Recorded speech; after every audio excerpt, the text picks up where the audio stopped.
recently one of the chief ministers, Mr. K. Chandrasekhar Rao of Telangana, he commented, he made a very disturbing comment that we need to change the constitution. That's what we all like disturb.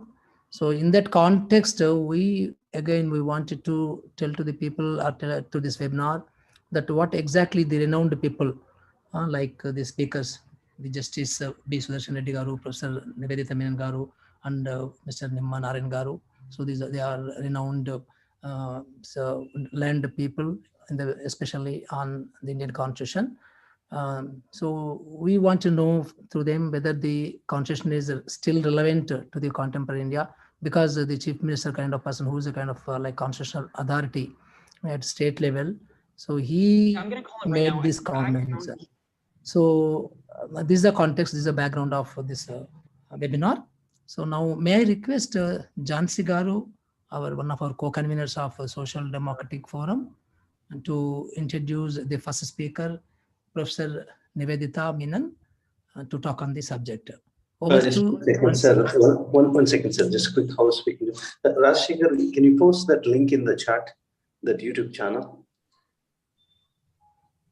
Yep. Just a second, Anna. I just posted it in the WhatsApp group, and there you go. It's in the chat now. Thank you. Anybody actually? We see the V6 and also Tolivelugu and other channels are here, and you can take that handle for going live. Thank you.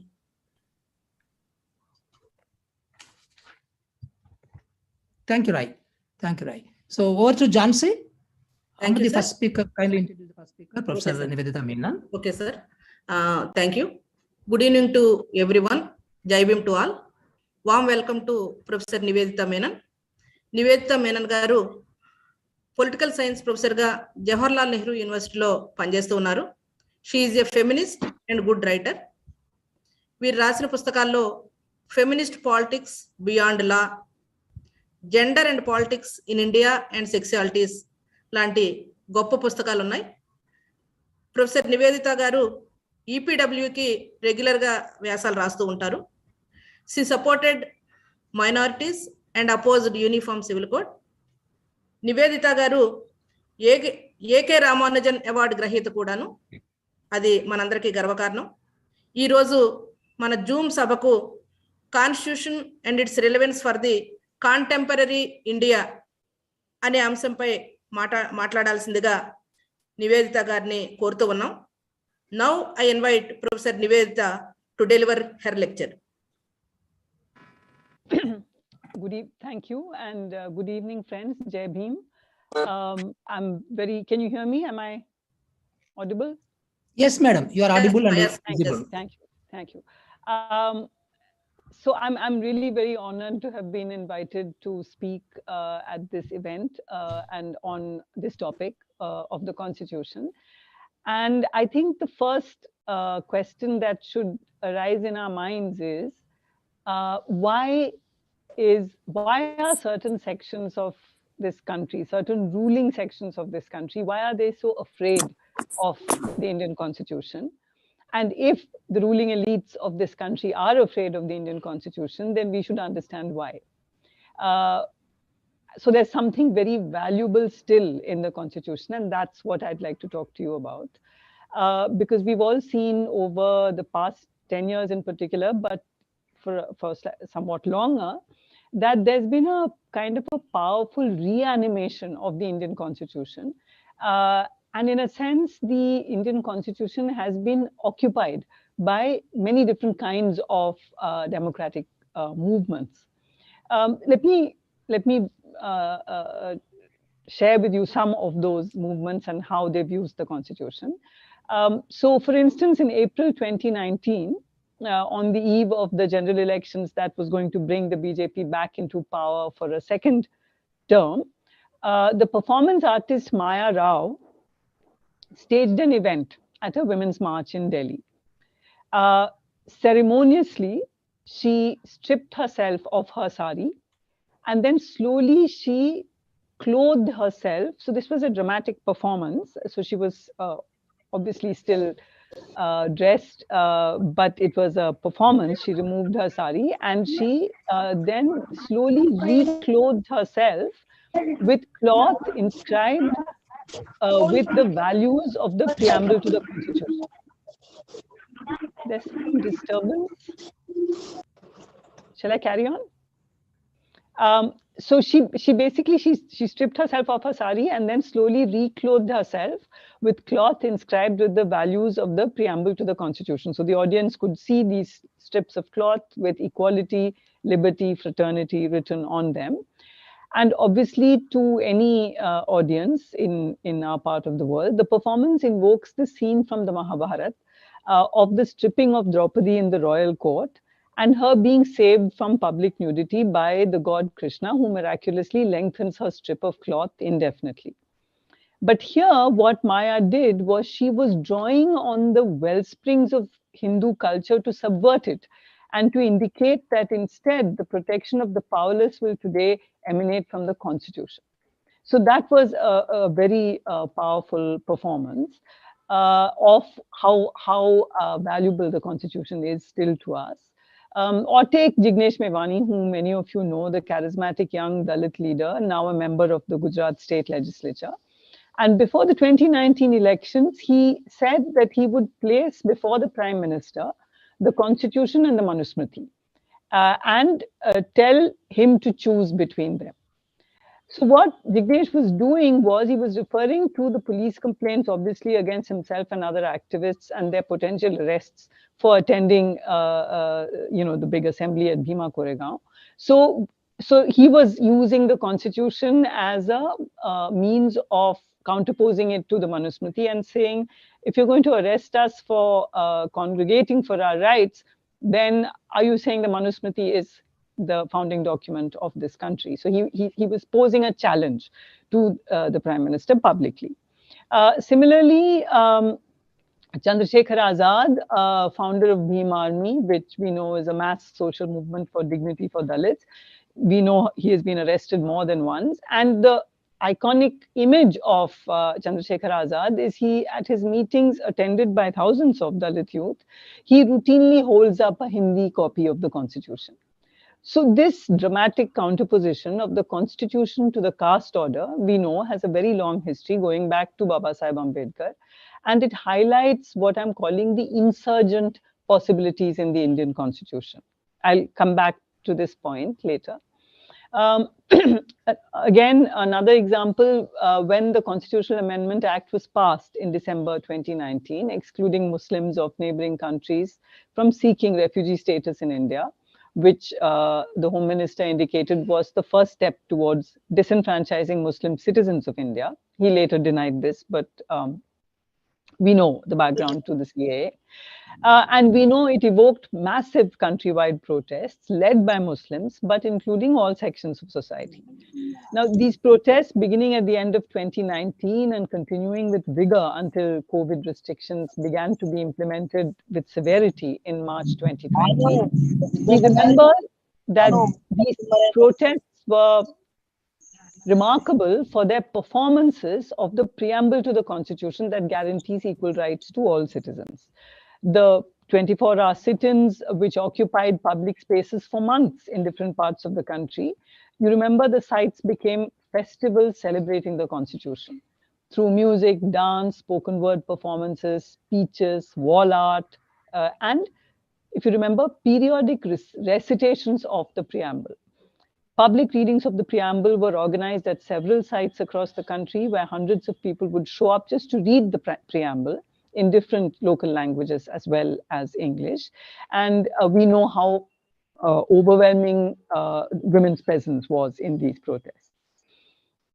Then consider the Pathargadi movement that has swept across the tribal belt of the states of Jharkhand, Chhattisgarh, and Odisha since 2016. And this movement has reworked a tradition of putting up stone slabs across their lands for various purposes, such as, so the Pathargadi is an older practice, it's a traditional practice. It's stone slabs are put up, for example, for the last rites of a person who has died, or to mark someone's territory. But what they have done with the Pathargadi movement is they have directly politicized it, because these giant green stone slabs now directly invoke the constitution, in which collective ownership of tribal lands is protected by the 5th schedule and other specific articles of the constitution. So these regions have been, these Adivasi regions have been in ferment for decades, but the immediate trigger to the current militant phase of the Pathargadi movement can be traced to 2016, when amendments were proposed by the BJP government of Jharkhand to 2 key legislations that protect tribal rights to their land. The legislation was passed, but it aroused such widespread opposition that it had to be withdrawn. And subsequently, the BJP government at the center in 2017 basically then passed amendments to another legislation, the Land Acquisition Act of 2013. And these amendments enabled the acquisition of tribal land for quote-unquote development. But basically, it made the acquisition of tribal land easier, and it reduces the scope. These amendments reduce the scope for social impact assessment, reduces the powers of the Gram Sabha to merely giving advice, and it received the assent of the governor in 2018. So these amendments were passed.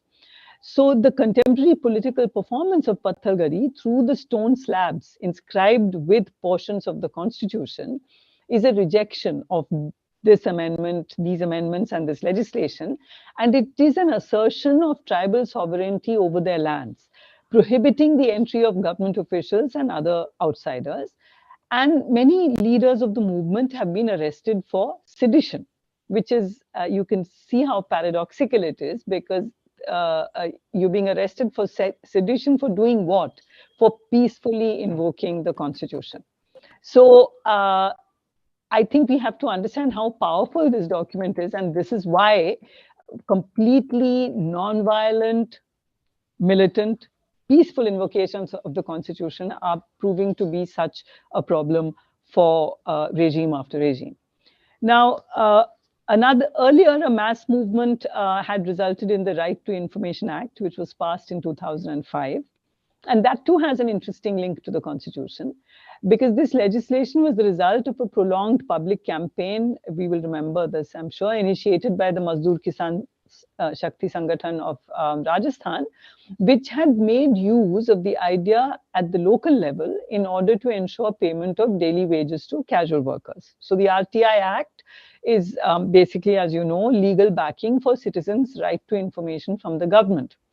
Now, what is interesting is that the campaign basically claimed that the fundamental right, Article 19(1), which says that every citizen has freedom of speech and expression, the campaign for RTI drew on a Supreme Court judgment of 1976, which ruled that people cannot speak or express themselves unless they have full and correct information.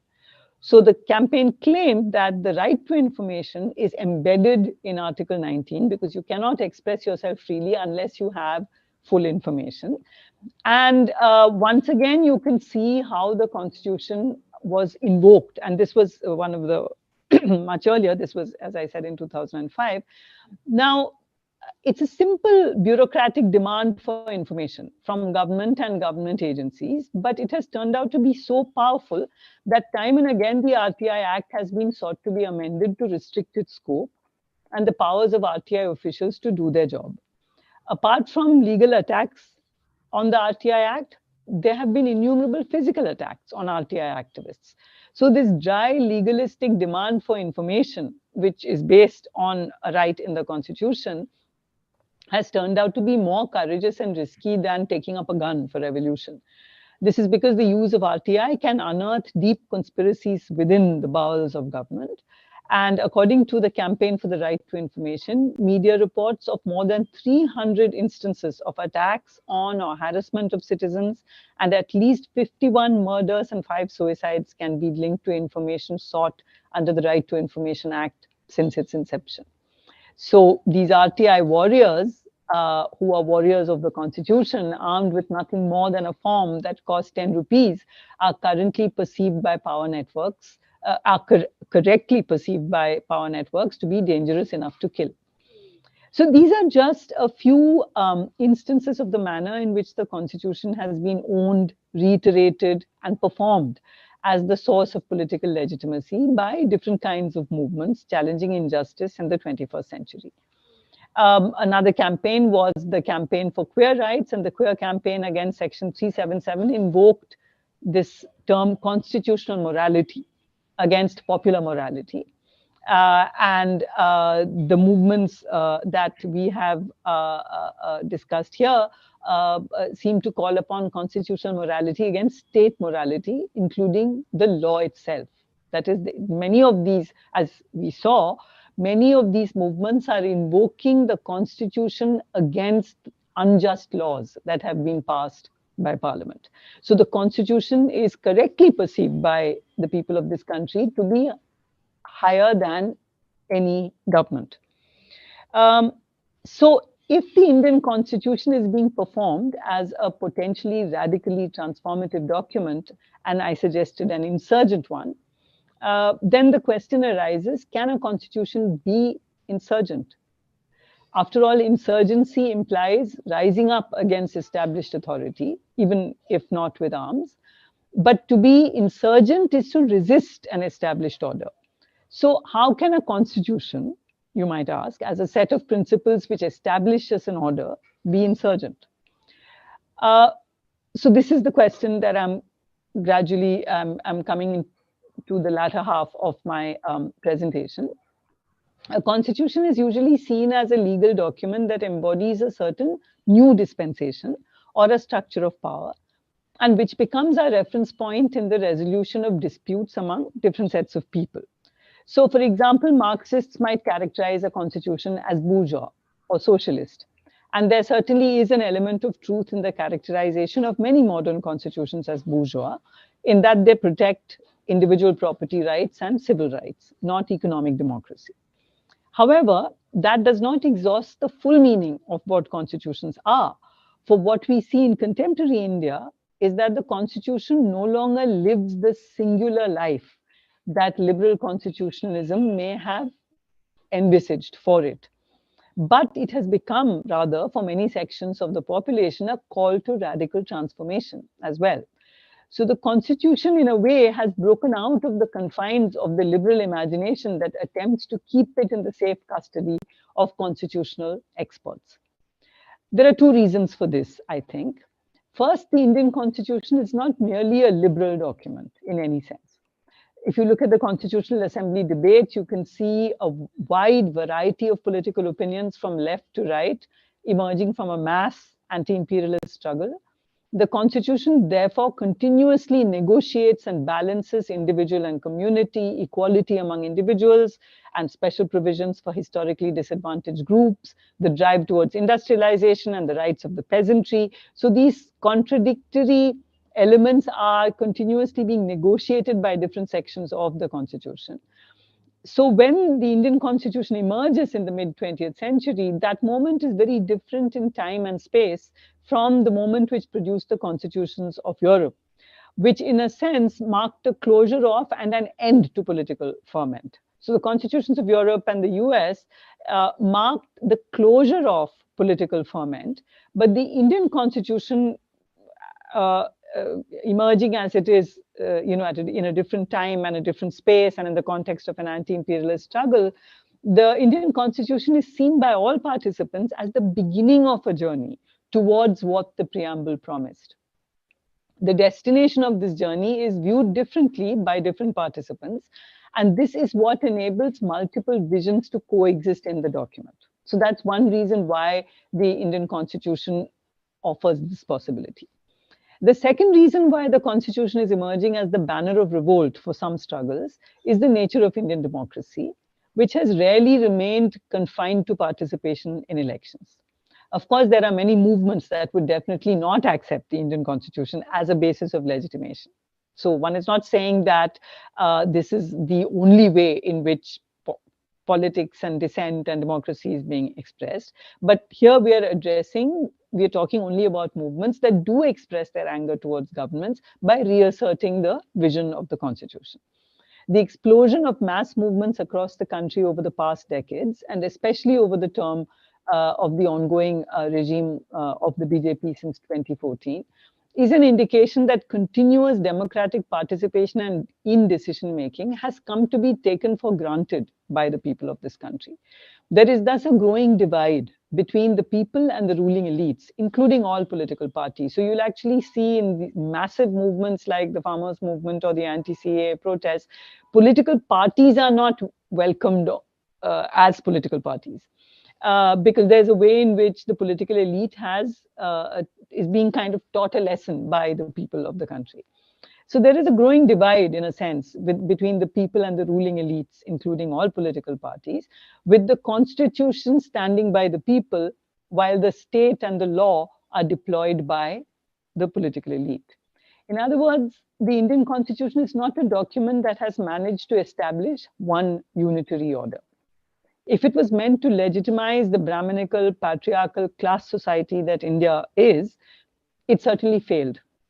Because it ended up reflecting instead, that is the document, the constitution ended up reflecting the heterogeneity of impulses of the anti-imperialist movement.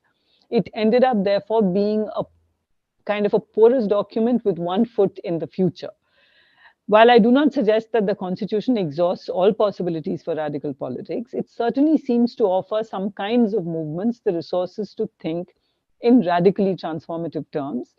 And while we have discussed mainly the 21st century, democratic practice in the 21st century, there is scholarship, for example, that of Rohit De, who has indicated that this potential was being discovered in the constitution from its inception.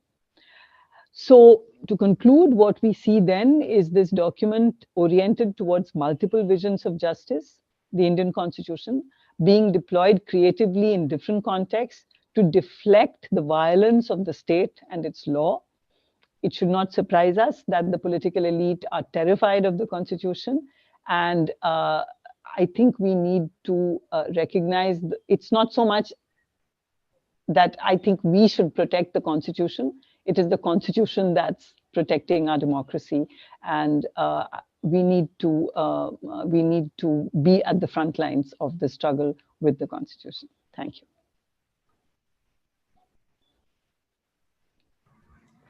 Yeah, thank you, Professor Nivedita Menon.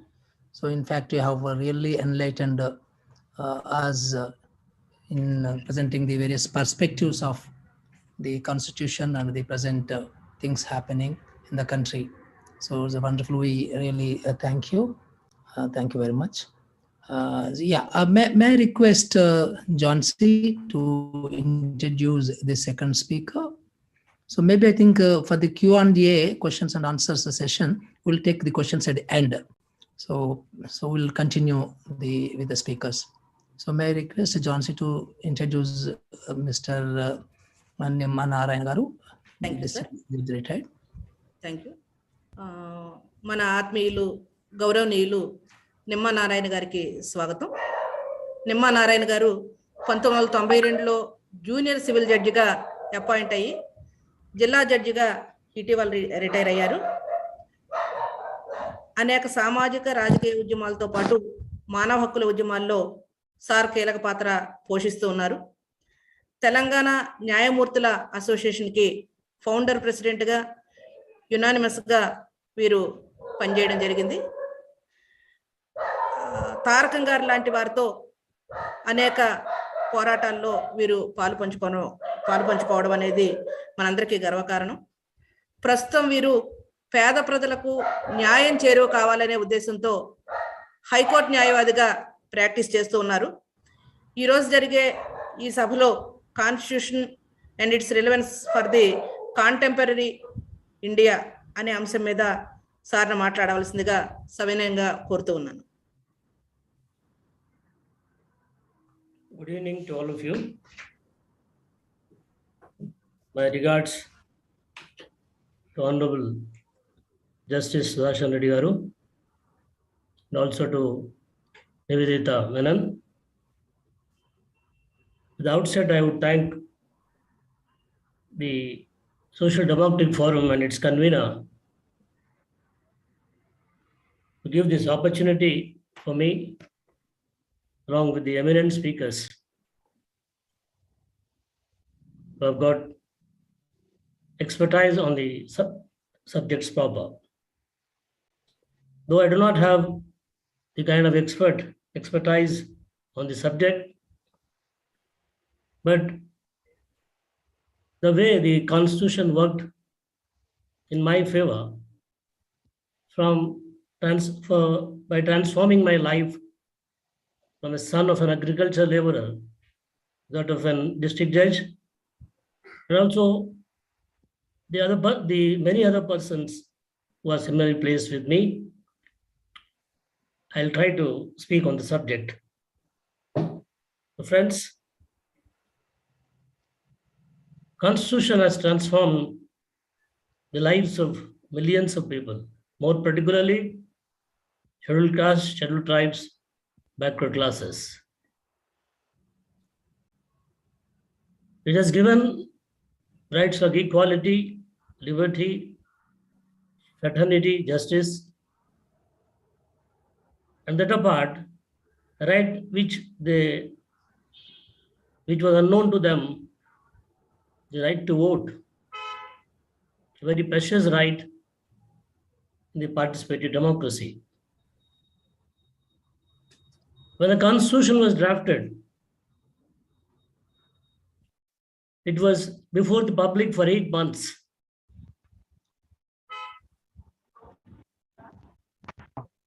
The people had an occasion to raise objections, to criticize the Constitution. And before that, provincial assemblies of Bihar, Bombay, Bengal, Madras, central provinces, and some other provincial assemblies also discussed the draft Constitution. The kind of criticism of the Constitution today we are seeing was also raised at that time. 3 or 4 days after the Constitution was adopted, there was an article in RSS magazine Organizer saying that there's nothing in the Constitution which is Bharatiya. They complained that Manusmriti was not considered by the Constitution. Similarly, P.D. Savarkar, the RSS ideologue, also said that there's nothing in the Constitution which is Bharatiya, and that he complained why the Manusmriti was ignored by the constitutional pundits. Today, we see criticism from our Chief Minister KCR, according to whom he wants to change the Constitution to improve the roads, to increase the speed of the goods trains, good trucks, and to introduce Dalita Bandhu throughout the country, and to give property to women. He says it is for Dalits. He is proposing a new constitution. We all know that he is a man of deception, never follows whatever promises he gives. It is only to fool the people. He has said about this. Only one thing he speaks is that with regard to the increased population of SC, STs, there's need to change the Constitution. Constitution was once amended to increase the percentage of reservations for SCs and STs. Though there is cap for 50%, but if there is backlog posts, suppose in a particular year, the posts are not filled up, they can be filled up in subsequent year, even if the percentage is more than 50%. That provision is already existing in Article 16, 4B. So once having been amended, there is every scope for amending it again to increase the percentage of reservations for SC/STs. Amendment procedure being very liberal, easy, that can be, this provision can be taken care of by a simple amendment. But like the persons I referred to, KCR is also with the view to confuse people and to insult Baba Sahib Ambedkar, though he does not refer to the name of Ambedkar. When he is questioned by the journalist, first of all, he does not allow him to speak, and he says that I did not refer to Ambedkar. No one need refer to Ambedkar. If he speaks about, if he criticizes Constitution, it's certainly clear. It is very clear that he must be referring to Ambedkar. As Nivedita Menon has referred about the various protests made for protection of the Constitution, I would like to refer that when the Constitution was sought to be amended, was sought to be changed completely by the Bharatiya Janata Party and the leadership of Vajpayee, they want to bring in presidential form of government. It is Dalits throughout India who protested against the move. Then President K.R. Narayanan also was against it. He has questioned that we must consider whether we failed the Constitution or Constitution failed us. So, as explained by Mother Nivedita Menon, Constitution, in fact, is protecting us, and it contains several good provisions. I should say the best provisions. So, what are the best provisions according to me? Fundamental rights, the preamble, the fundamental rights, the provisions relating to the form of the Constitution, that is, it is the form of the government and also the form of the Constitution, center-state relations. So these are all working. The last 73 years, these are working. But to the extent of the hopes and aspirations of the people, there's still much has to be done. The last 73 years, the rights which are made available to us could not be fulfilled to the maximum extent. The Supreme Court itself has stated that the scheduled castes and scheduled tribes are still struggling for equality. They are still vulnerable to atrocities by the forward caste.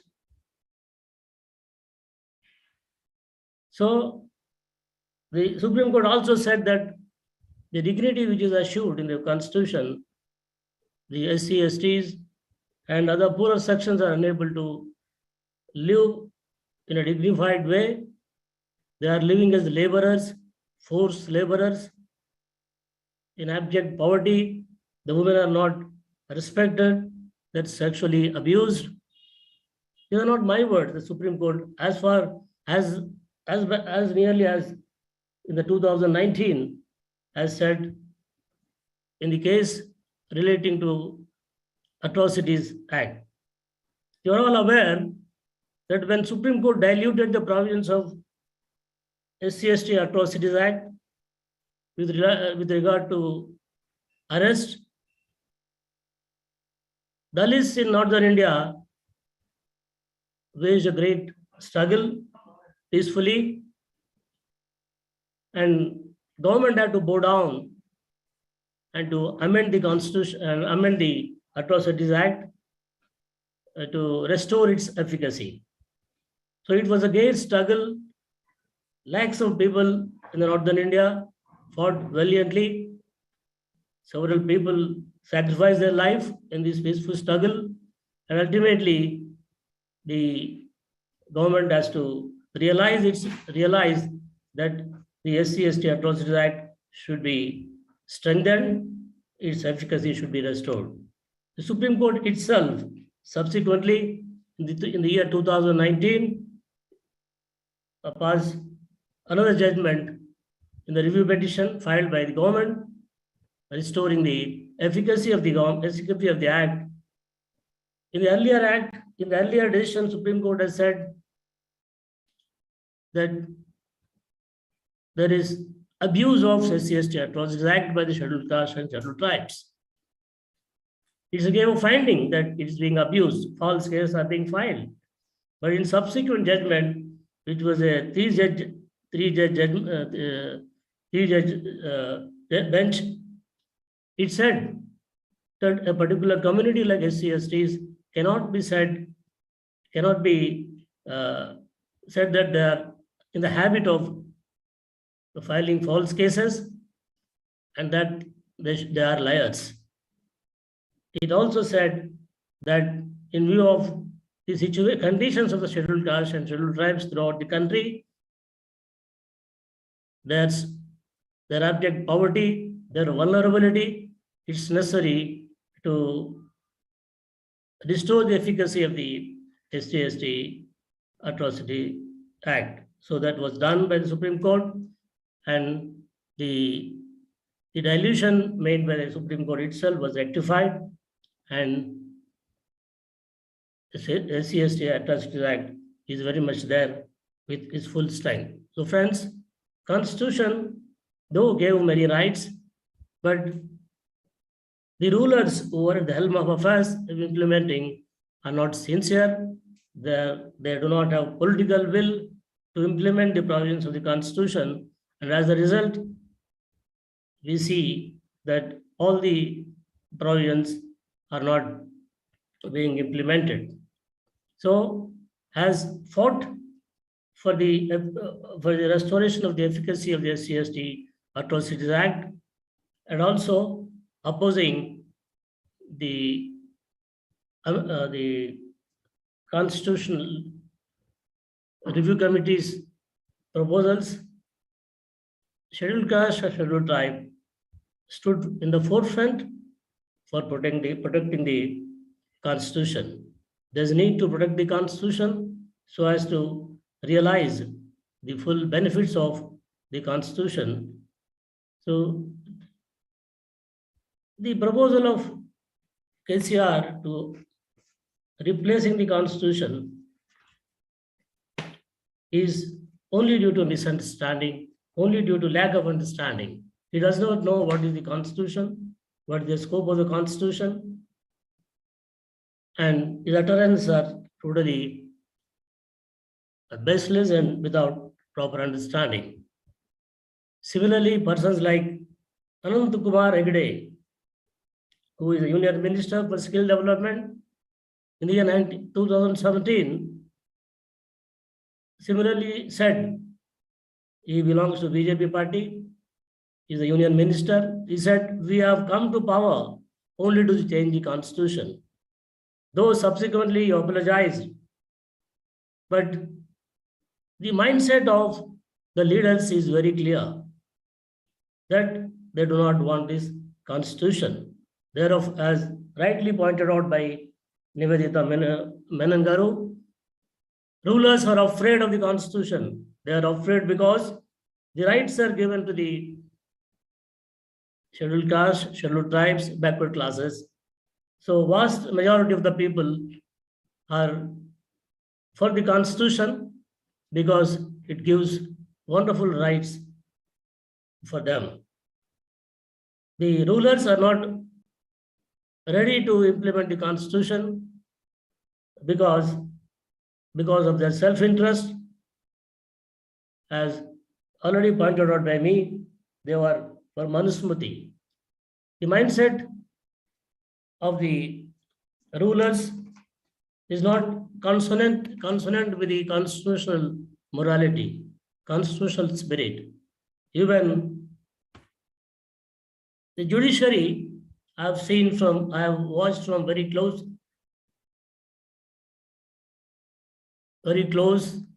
by, that judiciary on the administrative side is also not proper. We do not have a judge in Telangana court today. We have only one judge in the Supreme Court from scheduled caste. Why this? The Scheduled Caste Commission, National Scheduled Caste Commission, submitted a report to the government stating that there is every need to provide reservations in High Court and Supreme Court. The scheduled caste, there is a feeling of alienation for scheduled caste, scheduled tribes, and backward classes. Only when P. Shiv Shankar became the law minister, the process of appointing scheduled caste, scheduled tribes, and backward classes has begun. So there is something wrong with the appointment of judges, the process of appointment of judges, how they are made, how they are appointed. So there is certain bias, discrimination towards SC, ST, BCs. In fact, Shankaranand, who succeeded Shiv Shankar as law minister, held up many appointments on the ground that SC, STs, and BCs are not being considered. Similarly, recently, when there are 14 persons were appointed as judges of High Court of Telangana. None of them are from scheduled caste. In fact, one judge was, district judge was already having all the requisite. Hello? Although one district judge was already having requisite qualifications, eligibility, but she was overlooked. But subsequently, and now recently, she has been considered and her name is cleared. Why she was overlooked earlier and why she is considered now, we find no reasons. So all the institutions, constitutional institutions, should be guided by constitutional spirit. What is the constitutional spirit? Equality, adequate representation. These we do not find in all the three wings of the government. In executive, we don't find many people from different walks from different communities. For example, in the cabinet of Telangana, there's only one minister from scheduled caste, whereas there are 4 ministers from Verma community, from which chief minister belongs. Not only 4, one more person is also a given cabinet rank status as planning board president. Not only that, every important organ has got Velamas. For example, you have, take High Court, Advocate General is from Velma. Take Electricity Regulation Commission, you have a Velma. Lokayukta, you have a Velma. Human Rights, you have a Velma. So every important organ of the state, you appoint your own men, your relatives, and your caste men. Not only KCR, others also are doing the same. Whichever party comes to power, whichever caste captures power, that caste people will find in different positions. This is completely against the spirit of the Constitution. So friends, this aspect also has to be taken care of by the public. We should agitate, we should fight against the wrong tendencies of the rulers, which is against the Constitution spirit. Only English. So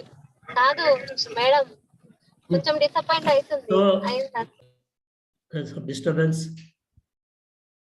The Constitution as framed by Dr. Ambedkar is very much relevant, even in the present context. If at all, if there are anything that is lacking in the Constitution that can be inserted by way of amendment, Baba Sahib Ambedkar himself said, no constitution is perfect. He himself admitted that. And therefore, whenever there is a need, the provisions can be made by way of amendment. Therefore,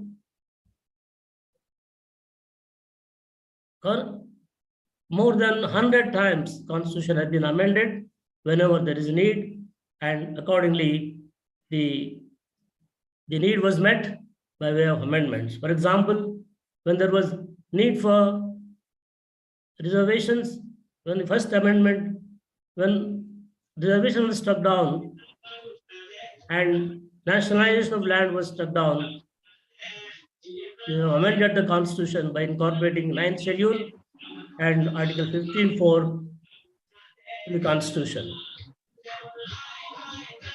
Recently, national status was given to the backward commission, which was very much necessary.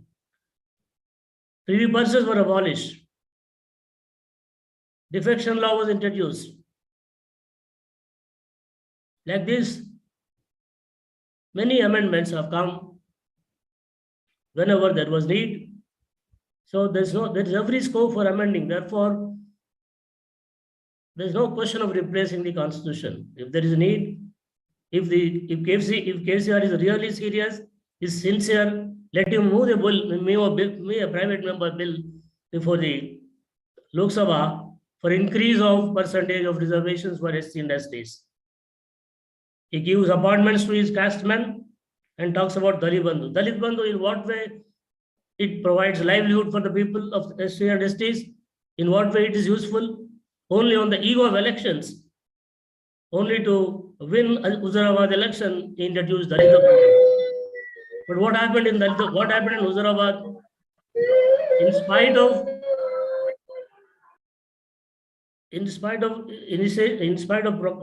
starting of the scheme of Dalit Bandhu, the scheduled caste of Huzurabad refused to vote for him because they knew his true colors.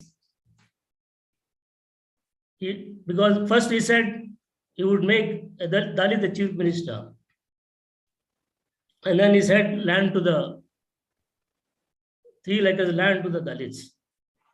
These two aspects he never fulfilled, and now he is coming forward as Dalit Bandhu. Dalit Bandhu does not provide livelihood for the people. So land, whatever extent of land you provide, that's more beneficial to the people to the scheduled caste and scheduled tribe people. Dalit Bandhu is only to woo the voters, to win the whole elections, is provided. It's not much useful to the Dalits.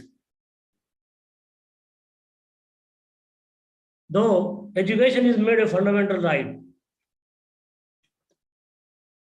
no importance is given to education by KCR government. The SDF, Social Democratic Forum, under the leadership of our convener, Murali Garu, we have launched a very novel program of Badi Nidra.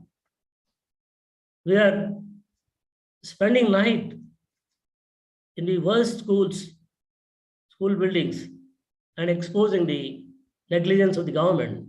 Wherever you go, you don't find proper buildings, you don't find benches, you don't find teachers, no infrastructure, no toilets. Even though education is made a fundamental right by amending the constitution, but nothing is done by KCR government. So in this way, our rights are being flouted by the rulers. And therefore, he does not want such kind of provisions in the constitution. And therefore, he has come forward for replacing the constitution. Constitution can never be replaced. The Supreme Court, from time to time, repeatedly said that basic structure of the constitution cannot be changed. What is the basic structure? Preamble is the basic structure. Fundamental rights are basic structures. The promise of welfare state is the basic structure. The election process is the basic structure. Secular character of the government is the regular character of the government is the basic structure. Like this, the Supreme Court from time to time laid down that the basic structure cannot be changed. So friends, in view of the law laid down by the Supreme Court and also the will of the people, their love towards this constitution, because it has transformed their lives and it will transform their lives if implemented fully. This government or no other government, even if they have got up to the full members in the Rajya Sabha and Lok Sabha, cannot replace this constitution. If that happens, and the people are ready to fight. In a similar way, they fought against the government for restoration of the efficacy of the SC/ST Atrocities Act. So I thank the organizers for giving this opportunity. Let us all fight for protection of the Constitution. Thank you, Jai Bhim.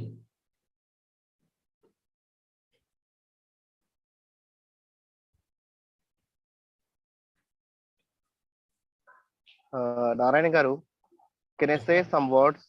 No, not now, please. Wait, you'll get an opportunity to ask questions and share feedback, please. Murli Garu, you can go to the next guest. Yeah. ఒక 2-3 points అంటే యాక్చువల్గా viewers అందరు కూడా చాలా మంది తెలుగు వాళ్ళు ఉన్నారు కాబట్టి మాట్లాడితే బాగుంటుంది అనేది చెప్పడం జరిగింది. సో నేను ఒక 1 minute కొన్ని పాయింట్స్, ఎందుకంటే అన్ని పాయింట్స్ చెప్పాలంటే మనకి మళ్ళీ అంత టైం పడుతుంది కాబట్టి మేమేమనుకుంటున్నామంటే ఎస్డిఎఫ్ వెబ్సైట్లో ఇవన్నీ తెలుగు వర్షన్స్ మేము ట్రాన్స్లేట్ చేసి పెడతాము. సో ఇన్ఫ్యాక్ట్ ఇంతకుముందు ప్రీవియస్ ఇలాంటి వెబినార్స్ ఉన్నవి, అవి కూడా అన్ని పెడతాం మేము. Will definitely work on that. But quickly ఒక 2-3 పాయింట్స్ మన స్టేట్ కాంటెక్స్లో, అంటే మన కల్వకుంట్ల చంద్రశేఖర్ గారు చెప్పిన పాయింట్స్కి చెప్పినటువంటి కొన్ని ఇష్యూస్ ప్లస్ కొన్ని నారాయణ గారు చెప్పినవి చెప్పడానికి నేను అనుకుంటున్నాను. సో ఆయన ఏం చెప్తున్నారంటే, జడ్జి గారు, కేసీఆర్ గారు ప్రజలని కన్ఫ్యూజ్ చేయడానికి, అట్లాగే బాబా అంబేద్కర్ని అవమానించడానికి సో కొత్త రాజ్యాంగం కావాలనేది కామెంట్ చేశాడని చెప్పడం జరిగింది. అట్లాగే మన రూలర్స్ అందరికీ కూడా ఇండియాలో జనరల్గా రాజ్యాంగంలో ఉన్న అన్ని ఆర్టికల్స్ని, అందులో ఉన్నటువంటి హక్కుని, అందులో ఉన్నటువంటి ప్రొవిజన్స్ని ఇంప్లిమెంట్ చేయాలి, అమలు చేయాలనే ఒక ఆసక్తి కానీ, ఇంట్రెస్ట్ కానీ, కమిట్మెంట్ కానీ లేదని చెప్పడం జరిగింది. అలాగే స్పిరిట్ ఆఫ్ ది రాజ్యాంగాన్ని కూడా ఇంప్లిమెంట్ చేయడంలో అందరూ ఫెయిల్ అయ్యారని చెప్పారు. అలాగే రాజ్యాంగానికి అంటే భయపడుతున్నారు అనే కామెంట్ కూడా ఇవ్వడం జరిగింది.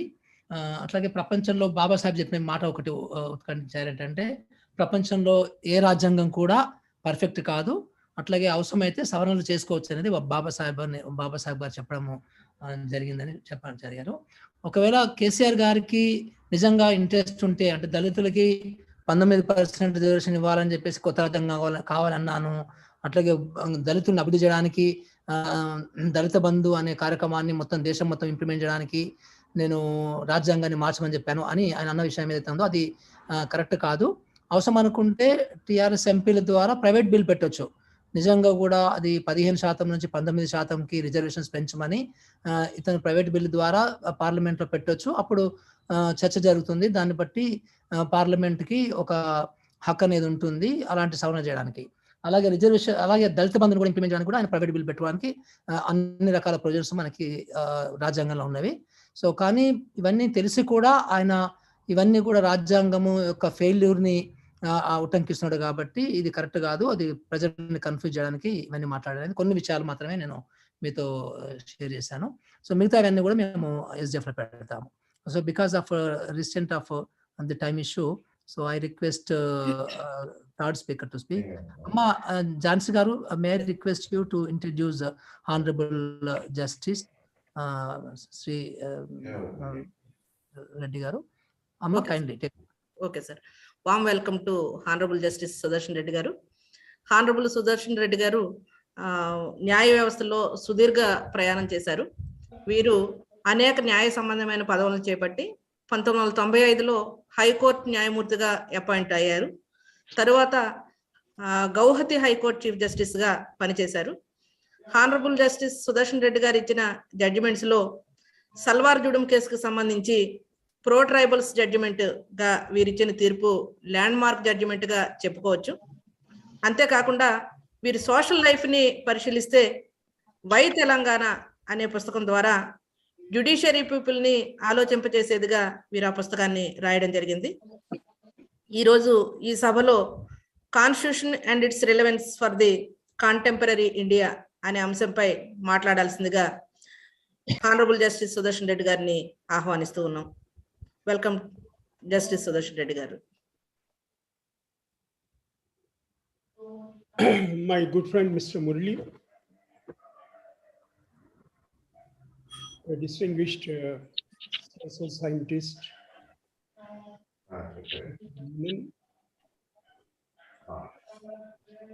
and my colleague Mr. Nimma Narayan, and friends, a pleasant good evening to you all. After the thought-provoking speeches or talk delivered by the previous speakers, I can as well say that I wholeheartedly adopt and leave the matter there. But having accepted to be in your midst, I propose to share my random thoughts on this subject.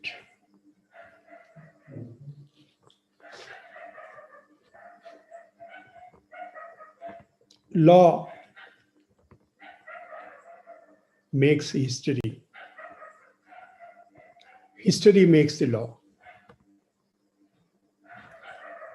Before we discuss and deliberate upon the issue, is there any need for a new constitution? We must have some idea about what the constitution is and how it is made.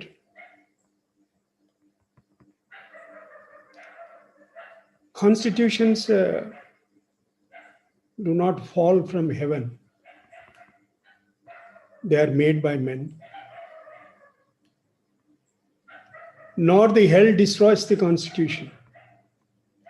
Constitutions are destroyed by autocrats, dictators, and history is replete with full of such instances. So far as I am concerned, I have not come across anywhere in the world where a written federal constitution has been annulled. We have 2-3 examples of written constitutions, federal constitutions. United States of America, Canada, Indian Constitution. Of course, Britain is a unitary state and not a written constitution. One of the best constitution known to the world, much better than our own, the Weimar Republic of Germany. We know how it collapsed, how it was killed, how it was paralyzed and later completely annihilated. No doubt another instance we have the collapse of French Republic. Now we have Fifth Republic. But was in the historical context where the constitution became unworkable. Now, of course, after the Fifth Republic, even the French Republic is stabilized. I have noted one important thing.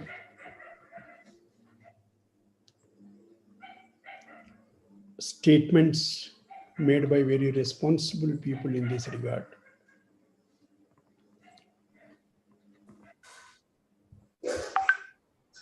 Expression change and new have been interchangeably used. Is it with a view to confuse the people or to conceal the real idea? One doesn't know. Therefore, let us not proceed in the matter on the basis of some sporadic, uninformed utterances made by some people. Murali, the very first sentence used an expression, constitutional authority. I have been reading the Constitution for the last more than 52 years. That is better part of my life. I have not come across any expression where we find authority. Constitution speaks about duties, responsibilities, and functions. There's nothing like an authority. Authority is assumed by the people who wield power and describe themselves as the authorities. All those doubts now entertained by us and discussed as well as referred to by my predecessor speakers are raised and answered by none other than Baba Sahib himself in two of his lectures, which everyone should read, those who are interested to understand the Constitution. One is 4th November 1948, when he presented the draft Constitution before the Constituent Assembly, and his closing speech on 25th November 1949.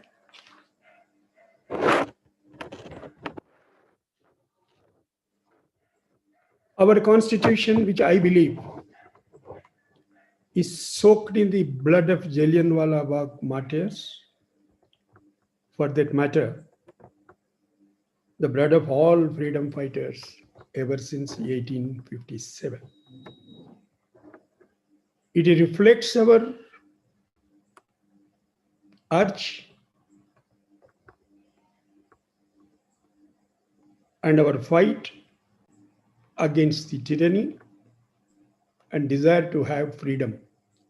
Freedom not merely from the foreign rule, but freedom from economic oppression, and our desire to have political democracy and as well as social democracy. So far as I am concerned, I do not find any constitution equivalent to the Constitution of India, which speaks about political, economic, and social democracy.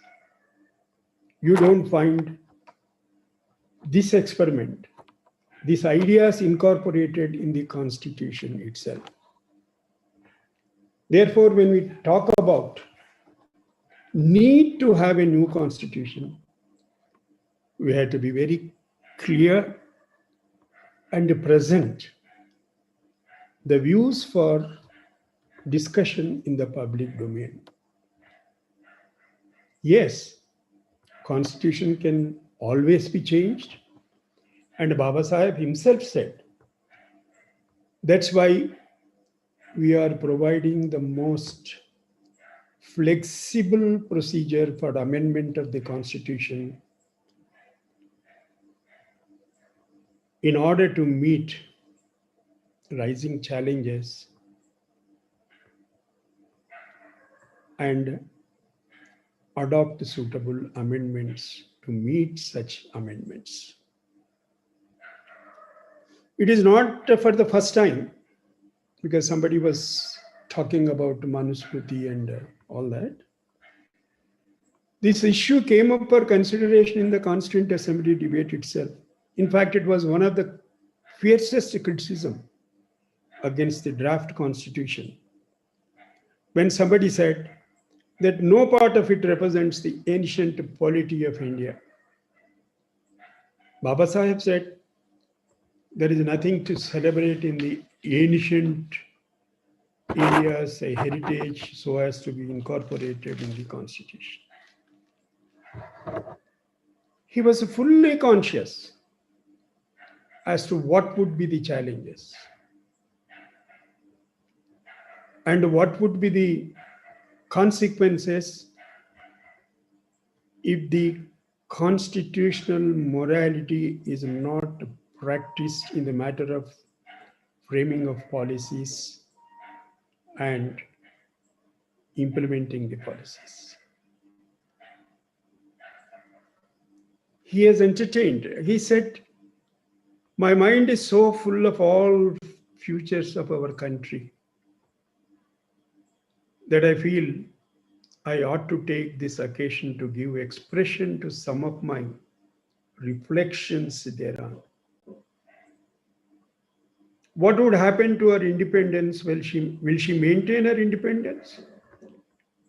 Or will she lose it once again? This is a thought that comes to my mind. He said, will she lose it for the second time? It is this thought that makes me anxious for the future and perturbs me greatly. India has often lost its independence. Why it has lost independence? Because of our own people, some of our own people. Then he gives the example of invasion of Sindh by Muhammad bin Qasim, the military commander of King Dahar, accepted bribe from agents of Muhammad bin Qasim and to refuse to fight on the side of the king. It was Jayachand who invited Muhammad Ghori to invade India and fight against Prithviraj and promised him to help of himself and the Solanki kings. When Shivaji was fighting for the liberation of Hindus, the other Maratha noblemen and the Rajput kings were fighting the battle on the side of Mughal emperors. When the British were trying to destroy the Sikh rulers, Gulab Singh, their principal commander, sat silent and did not help the Sikh kingdom. In 1857, which we often refer to as the first battle of independence, large part of India had declared war of independence against the British. The Sikhs stood and watched the event as silent spectators. Then he posed a question: will history repeat itself? And answers: we must be determined to defend our independence with the last drop of our blood. Friends, the constitutions are not bi-weekly magazines to be read and thrown into the dustbin. They reflect the idea of political freedom, economic democracy, social democracy. Social democracy, I mean social justice. Fraternity, that is the brotherhood.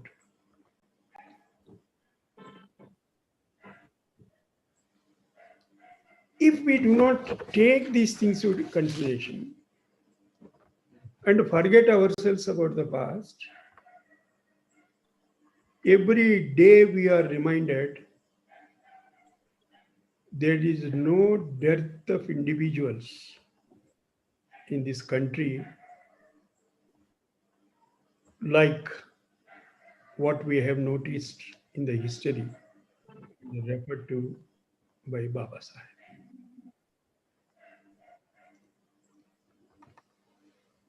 Democrats are not born, they are made.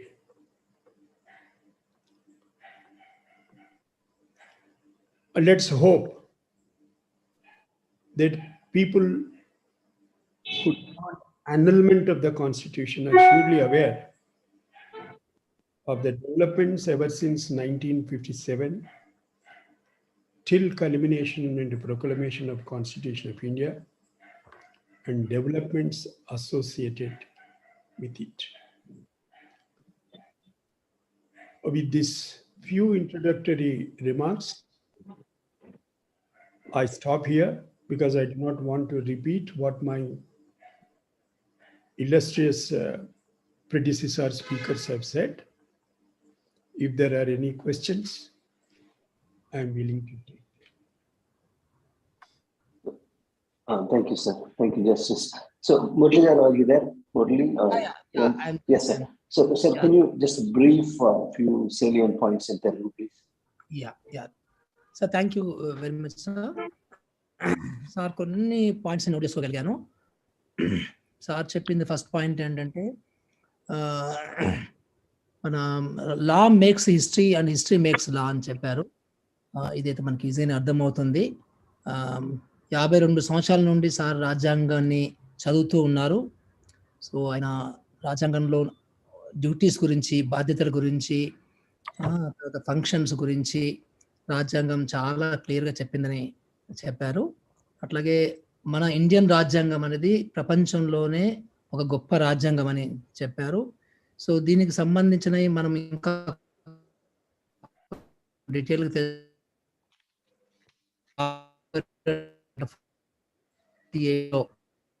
Draft constitution present చేశారో బాబాసాహెబ్, అట్లాగే 1949లో end of the constitution approval, అప్పుడు చెప్పినటువంటి బాబాసాహెబ్ మాటలు మనము తప్పకుండా చదవాలి అని చెప్పారు.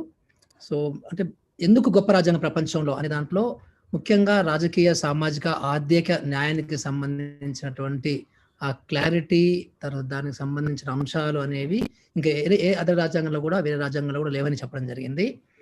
అలాగే బాబాసాహెబ్ రాసిన రాజ్యాంగంలో చాలా, అంటే ఇది సవరణలు చేసుకోవడానికి కూడా చాలా ఫ్లెక్సిబుల్ ప్రొసీజర్, అంటే చాలా సులభంగా సవరణలు చేసుకోవడానికి అన్ని రకాలైనటువంటి ప్రొవిజన్స్ ఇందులో పెట్టడం జరిగింది. అంటే ఒకవేళ అంటే బికాజ్ మనకి చాలా ఛాలెంజెస్, అంటే ఎప్పటికప్పుడు మన కల్చర్ మారుతుంది, మన సమస్యలు, కొత్త సమస్యలు వస్తున్నవి. సో ఇవన్నిటికి సంబంధించి ఎప్పటికప్పుడు సవరణలు చేసుకోవడానికి, సులభంగా సవరణ చేసుకోవడానికి కావాల్సినట్లుగా రాజ్యాంగాన్ని రాయడం జరిగింది. కాబట్టి సో ఈ రాజ్యాంగం అతి గొప్ప రాజ్యాంగము.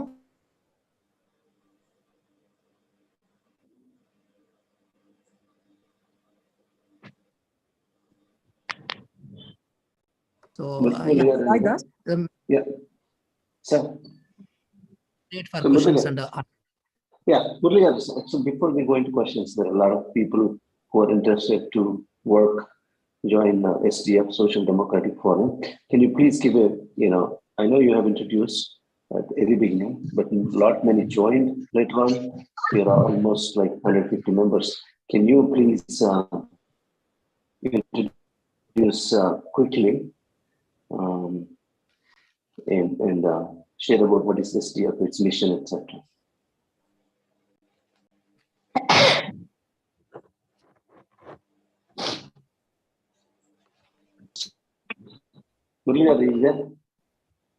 అలాంటి ఏమైనా సో వారి టైం వేస్ట్ కాకుండా let us quickly go to questions and answers. Okay. Okay, thank you very much, sir. So we have two guests. I think Nivedita Menon has left because he has a prior appointment. We have Niman Narayan Garu and also Justice Sudarshan Reddy Garu. If you have any questions, please brief, or if you have any feedback to share, concise, no rebuttal for any question or feedback. So with that, we are going to open the floor. And my name is Rti Act, and I'm part of the SDF team. And with that, we are open the floor for the questions, please. Hi, myself, Pasha Jahangir. I'm a started financial analysis. So I thank you for the opportunity for questioning. So I have only one question. So we have a lot of articles and a lot of rules and regulation in our constitution. Even though we are not able to get the right example, primary rights which we have is not implemented properly. Very recently happening in the Karnataka. So if anyone disturbing the primary rights, is right to get the protect ourselves. So I don't know how much primary rights is protecting the Indians. Yeah, thank you, sir. Thank you very much. We request one of the speaker to respond. Justice Shalini Garu or Nimanaran Garu, please respond to that.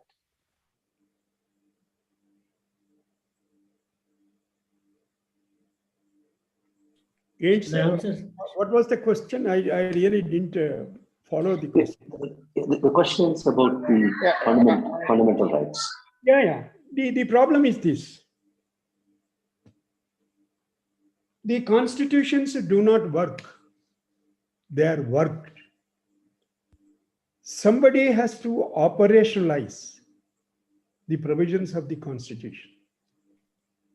That's why Baba Saheb said, if you do a good constitution, but it falls into the hands of the bad lot, nothing can be done. Even if you give a bad constitution, but it is operationalized and given effective by the people who are expected to operationalize it, the results would be good. Therefore, the constitution do not work itself. It provides systems. It is the duty of those who are endowed with the responsibility to administer the country and the state, as the case may be, to implement the provisions of the constitution. వాటంతలవే పనిచేయవే.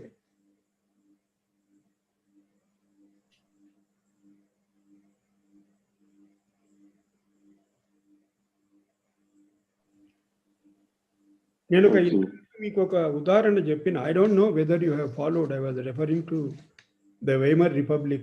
What happened to the constitution in the hands of Hitler? Was there anything wrong with the constitution?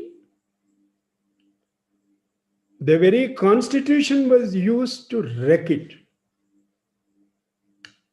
That's why I said there is no dearth of such people anywhere to wreck the constitution from within and being part of it.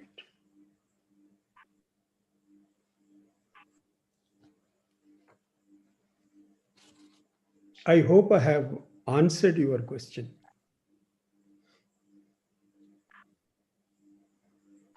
Thank you. Thank you very much, Justice. We'll go to the next question, please. Whoever have a question, unmute. The question is brief, or if you want to make a comment, please concise. This is Nagendra Swami from Mehboob Nagar. I think, we may be focusing too much on one aspect of the subject, as the Honorable Justice has already mentioned, is about people who are provided that opportunity to implement the provisions in the Constitution. But I think there is another side of the whole issue, and that is the citizen, we all of us as individuals. I think there is an issue that we have been able to undo and do great damage to our grassroots democracy. While we have more or less fairly acceptable representative democracy in this country, I think we have utterly failed in bringing in participatory democracy of the citizen after the elections are over.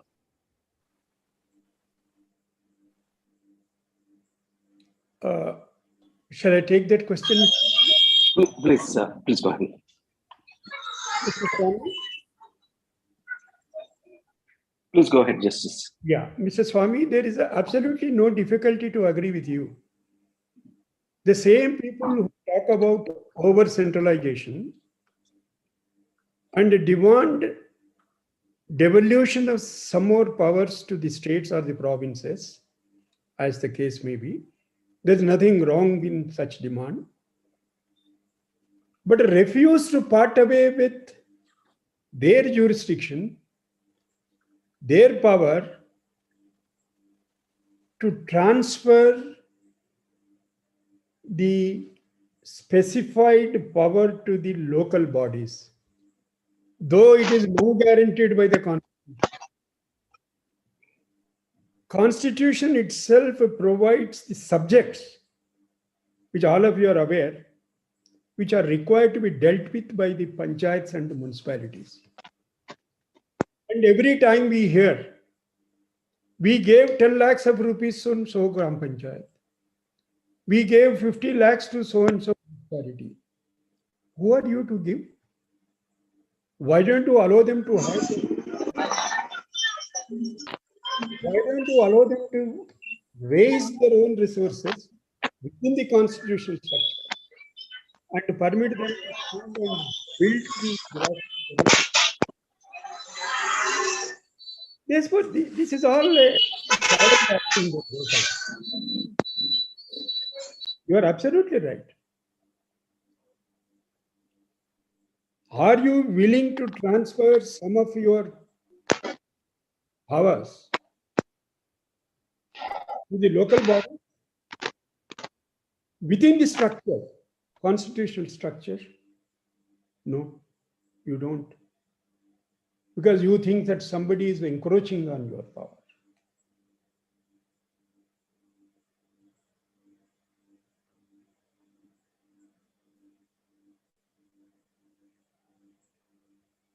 There is nothing wrong with the Constitution. We don't implement the Constitution. That's the problem. Exactly. Thank you, sir.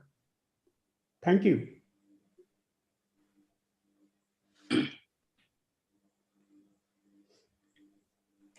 Thank you very much for that very insightful question. So we'll go to the next person, whoever is on the queue. Please go ahead, ask the question or comment, but it has to be very brief. And you can also post a question in the chat too. So we'll go to the next question, please. Whoever is ready. Two persons raised their hand, Roy. Okay. Ma Satyam and Yeah, please go ahead and ask the question. So we have two guests, Nimanaranga, former district judge. Also, we have Supreme Court Justice, retired Justice Rti Act. Please ask the question, or you can make a comment on the Constitution, its relevancy for the contemporary India.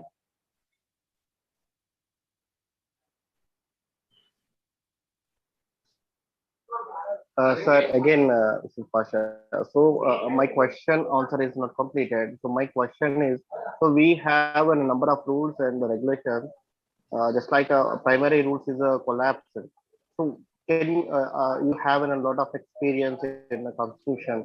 So can you give us an idea or a plan to implement properly our Constitution?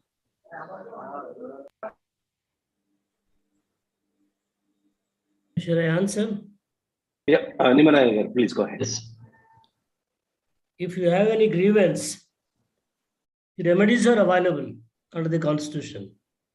Suppose your right, your fundamental right is infringed by the government. You would approach the High Court or the Supreme Court and seek the appropriate remedy.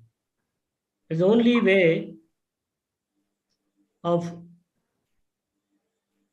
getting benefit from the Constitution. As rightly pointed out our Honorable Justice Rti Act, the government has to implement the provisions of the Constitution. And if it does not implement, it is for the citizen to approach the court, High Court or the Supreme Court. Baba Sahib Ambedkar has said, all the governments, irrespective of their ideologies, are tyrannical and oppressive, and therefore need arose to provide provisions like Article 32 and 26, under which the citizen can approach the High Court or the Supreme Court to get remedy for his grievance. So you have to approach the High Court, and already I think you are the same person who have asked the earlier question referring to the Karnataka issue. The matter is already sub judice in the High Court of Karnataka, and I think appropriate orders will be passed. With the permission of the convener, Mr. Murali, I think he is presiding over this meeting. Where is Murali? Mr. Murali? He's there, sir. He's there. Yeah, he's there. Yeah, Mr. Murali. He has some connectivity issues, I think so, right? He has some connectivity issues. And going in and he's back. Kindly please apologize, for his connectivity. He's Thanks. back. He has come back. Mr. Murali. Sir, we're listening, sir. Go ahead. Yeah, I would just like to make a comment or seek clarification from my colleague, Mr. Narayana. What happened to the case filed by the aggrieved individuals in Karnataka High Court, Mr. Narayana? Have you come across anywhere in your experience where the court passes order, an interim order, against the petitioners who went to the court? No, sir, I haven't come. And they go to the Supreme Court, crying loud. Sir, we never wanted this order. We wanted something else. Yes. Now there is an order passed by the High Court against us,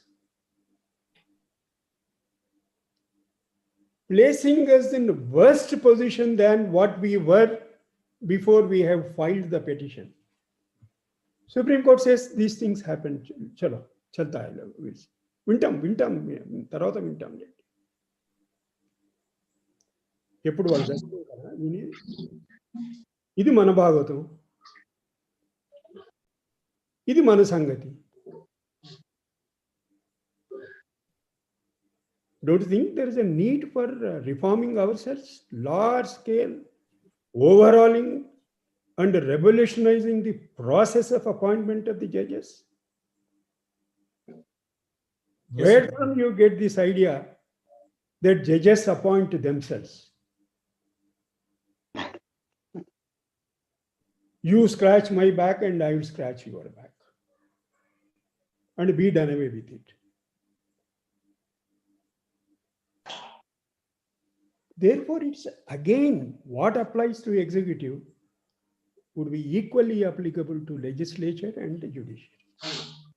That's why Baba Sahib, throughout his life, not only in the Constituent Assembly, prior to that, and after his exit from the government, was talking about the constitutional morality. ఆ నైతికత్వం నశించిపోతే నువ్వు ఏమన్నా రాసుకో, ఏం కాదని చెప్పాడు.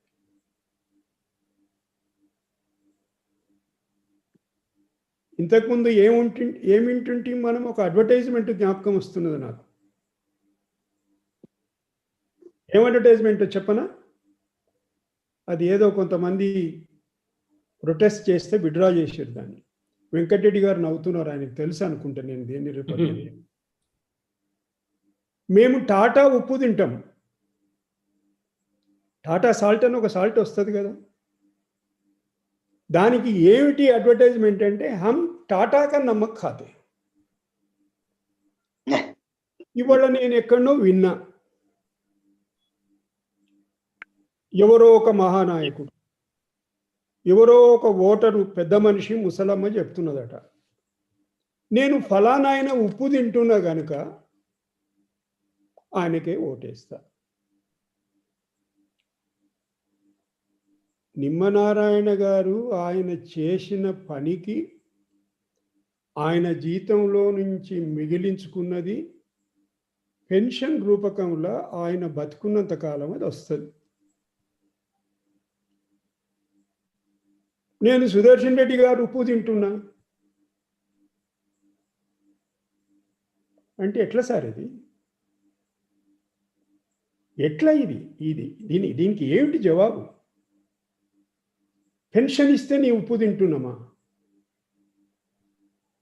ఉపాధి పథకానికి డబ్బు ఇస్తే మీ ఉప్పు తింటున్నామా? ఈ ఉప్పు తినడం పంచాయతీ పంచాయతీ. నా ఉప్పు తింటున్నావు కదా నాకు ఒకటి.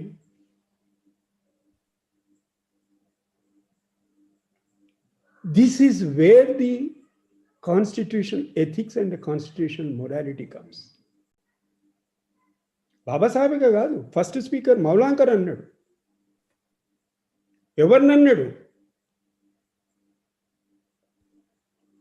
నెహ్రూన్, the great democrat, the man who moved the aims and objects resolution in the Constituent Assembly.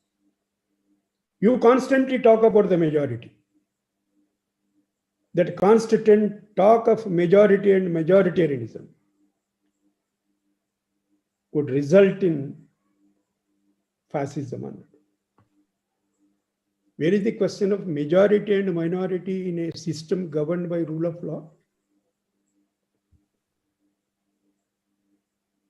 That majority must be, that decision must be within the framework and four corners of the Constitution of India.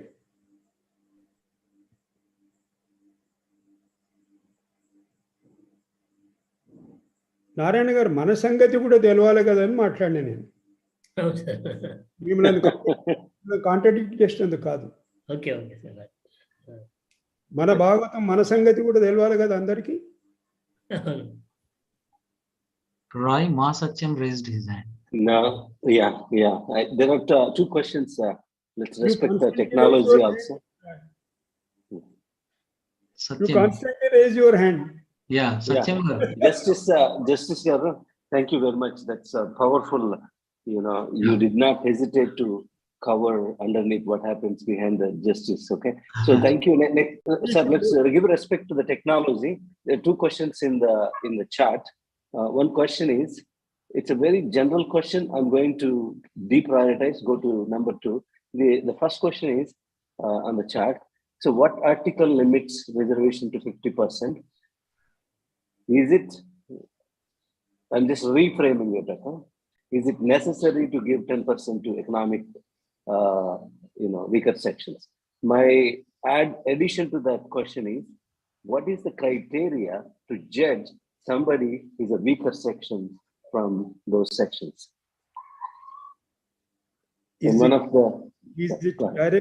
The question is directed against me or Mr. Narayan? Yes, please. Justice, and then Narayan can add any comments. Please go ahead. Let Mr. Narayana respond, and if there anything I will add. Okay, sir. Thank you, sir. That makes my life easy. Please go ahead. According to the Act, the economic criteria is the basis for deciding that the beneficiary is entitled for economic weaker section scheme reservations. I think it is 8 lakhs annual income, 8 lakhs. The provision 50% provision, it's the judgment of the Supreme Court which restricts the reservations not to exceed 50%. So as already said, to in respect of another question, or with regard to the remarks, utterances made by the Chief Minister, that 16(4)(b)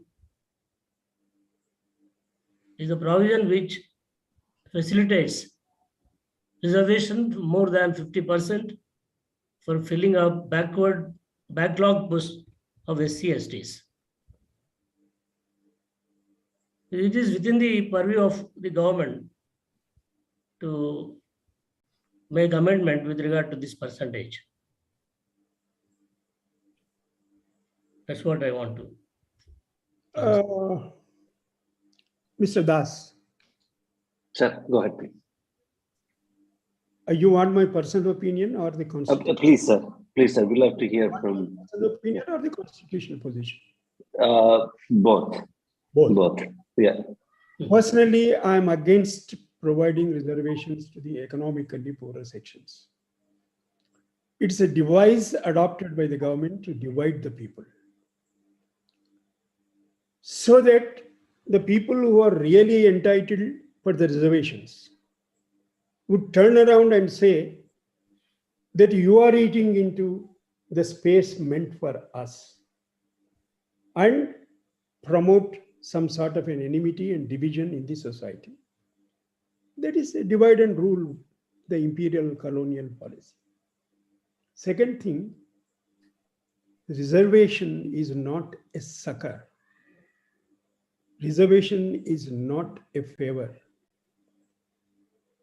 Reservation is a measure of empowerment of the people who are socially and educationally deprived. The original concept in the Constitution, if you go through the Constituent Assembly debates and Baba Saheb's reply, is meant for socially and educationally backward, not economically. The economic criteria now brought into picture, though by way of amendment, in my view, it violates the basic structure of the Constitution. It is completely distorting the very idea of reservation.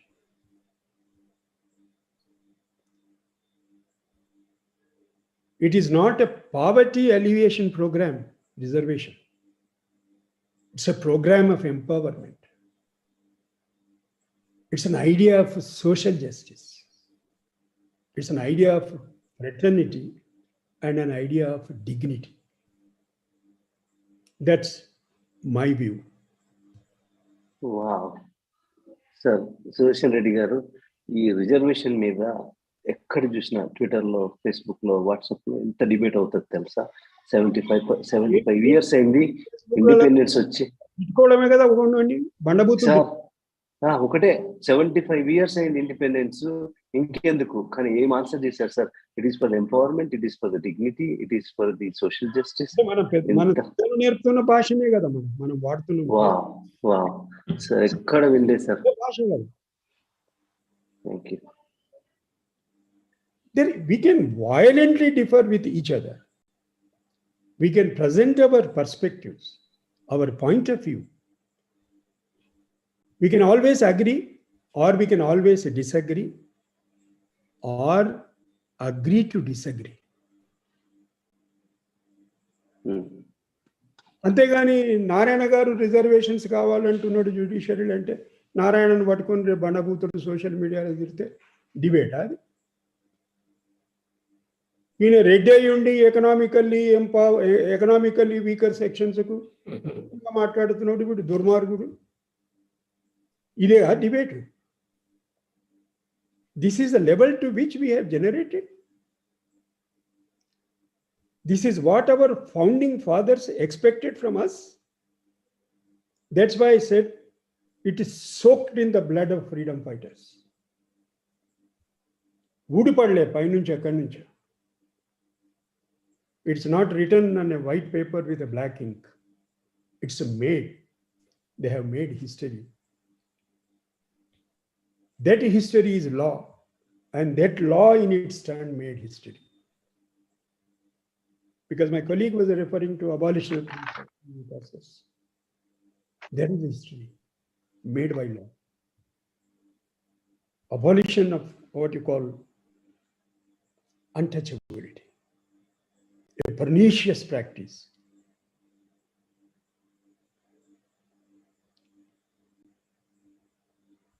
That was abolished. Beggar is abolished. That's what we have achieved. That's how we have made history through law. Law, I mean, when I say use the law, constitution. Constitution also is a law.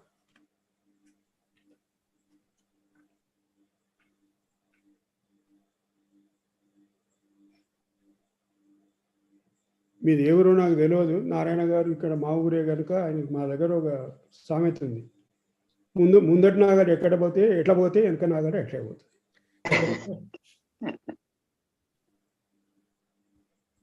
ఈ భూతుల పురాణం ఏంది, ఈ తిట్ల పురాణం, ఈ దండకం ఏమిటి అంటున్నా.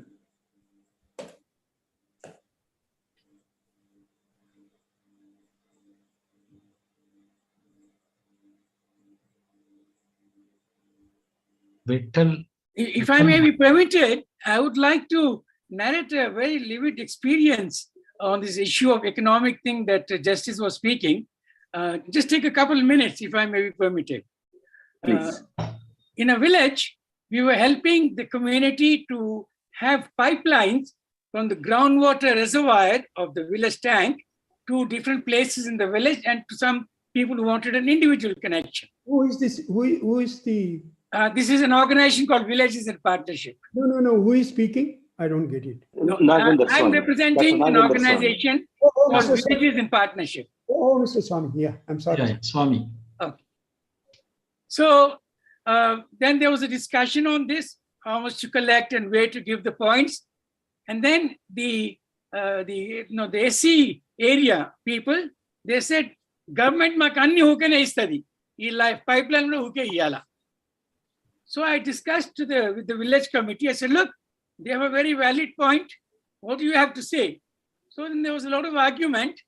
And then I told to these friends of the SC community, studenti, meek pipeline estaru. Dantlo neelu ravalna odda. Immediately they said, no, mem kuda paisal katti, mem pipeline ma gerlaki eskuntam annaru.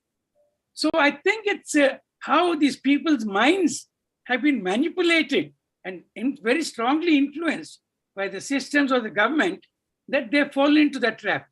So this was a very good experience that we faced, where these people said, no, we will also pay. So I think reservations, as you rightly said, is not only for empowerment, but really challenging people to fight for their self-respect, to fight for their self-determination. These are more important values which we tend to forget in the replacement of people for a variety of reasons. Thank you. Question, Mr. Swami. Vittal raised his hand. No, what is the question, Mr. Swami? He's just kind of remarks that remarks. If you insist on something for free, what is the outcome? He was just making a remark. The directive principles of state policy, which essentially speak about the economic democracy and a welfare state. But it doesn't refer to transactional welfareism. I will give you X, you give me your vote. That is not what the Constitution speaks of. That is not a poverty alleviation program at all. Poverty alleviation through the empowerment. Why don't you part away with the material resources of the community and give it to the weaker sections of the society so that they get empowered? Mines, mineral wealth, gas, space, technology, which belongs to the whole country, is being placed in the hands of one or two or three our friends. Some to Mr. Swami and some to Mr. Venkat Reddy and some to Mr. Narayana. Where from the empowerment will come? Empowerment won't come through the pipes laid down meant for supply of water. Therefore, I always call it a transactional welfareism. It is not a welfareism. ఎంత హీనమైన స్థితికి దిగజారిపోయినము స్వామి గారు చెప్పండి. హుజురాబాద్లో బయటికి వచ్చి demonstrate చేసిండ్రు. Men and women belonging to the vulnerable sections of the people, అంటే వాళ్ళ dignity తోటి, వాళ్ళ వ్యక్తిగత ప్రతిష్టతోటి ఎట్లా ఆడుకున్నాం మనం అంటే, వాడికి ఎందుకు ఇచ్చారు, నాకెందుకు ఇస్తలేరు, ఓటేయడానికి డబ్బులు.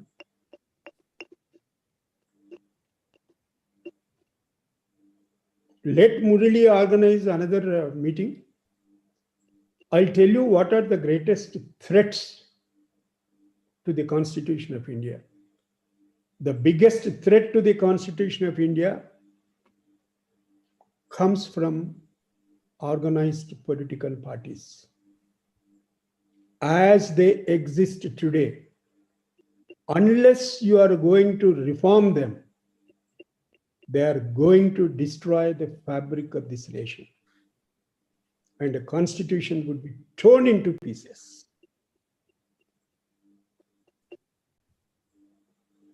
That's where we have to talk about it.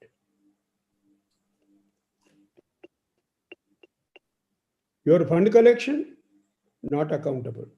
Your membership, not accountable. Your working style, your distribution of tickets, not known to anyone, except only two. One is God, of course, whom I have never met, and another is the leader of the party. The source of your funds need not be disclosed, and if it is challenged, my own institution of which I was a party, was a member, and my colleague Mr. Narayana was also a member, refuses to hear the matter. Why don't you tell the nation the source of funding need not be disclosed? Chalo, mamla khatam.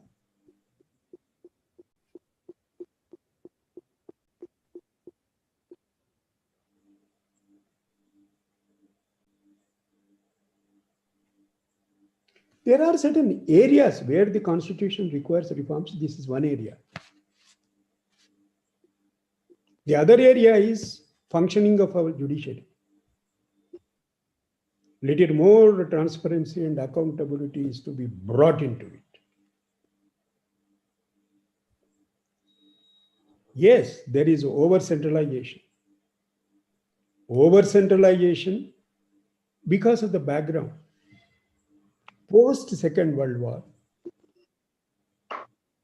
post-colonialism, partition rights,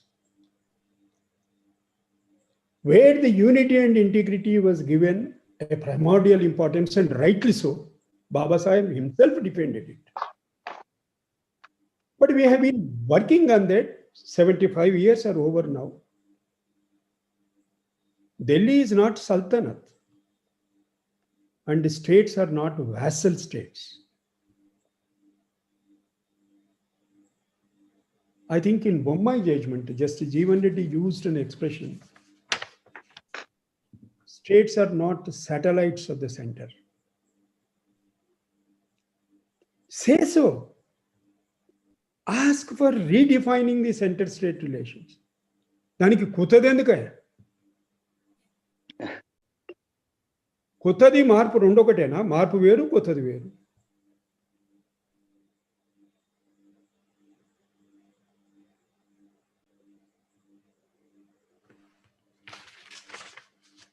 Precisely expecting these questions, I cut short my speech. There's no point in somebody coming and speaking and going away. Roy? Yeah. Sir, I think our democracy is in a danger. Yeah. Thank you, Swami Garu. We'll give others. With respect to time, okay.